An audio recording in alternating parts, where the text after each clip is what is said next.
বিদ্রোহীদের তীব্র আক্রমণের মুখে সিরিয়ার স্বৈরশাসক বাশার আল আসাদ গত ৮ ডিসেম্বর ক্ষমতা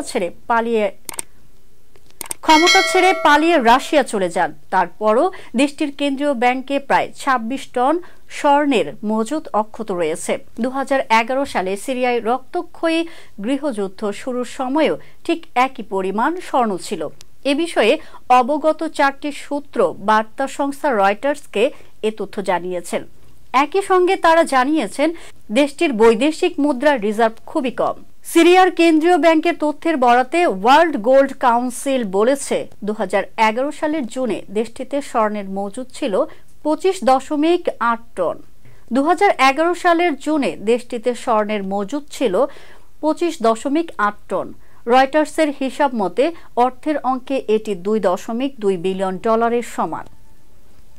সূত্রগুলোর একটি রয়টার্সকে বলেছে নগদ অর্থে বর্তমানে সিরিয়ার বৈদেশিক মুদ্রার রিজার্ভ মাত্র $২০০ বিলিয়ন মতো। সূত্রগুলোর একটি রয়টার্সকে বলেছে নগদ অর্থে বর্তমানে সিরিয়ার বৈদেশিক মুদ্রার রিজার্ভ মাত্র $২০০ মিলিয়ন মতো। অন্যদিকে আরেকটি সূত্র বলেছে রিজার্ভের পরিমাণ কয়েকশো মিলিয়ন ডলার। সিরিয়ার কেন্দ্রীয় ব্যাংকের তথ্য উল্লেখ করে আন্তর্জাতিক মুদ্রা তহবিল বলেছে দেশটিতে গৃহযুদ্ধ শুরুর বছর ২০১১ সালের শেষ নাগাদ সার্বিকভাবে বৈদেশিক মুদ্রার রিজার্ভ ছিল $১৪ বিলিয়ন। এর আগের বছর ২০১০ সালে IMF এর পরিসংখ্যান অনুযায়ী সে দেশে বৈদেশিক মুদ্রার রিজার্ভ ছিল আনুমানিক $১৮.৫ বিলিয়ন।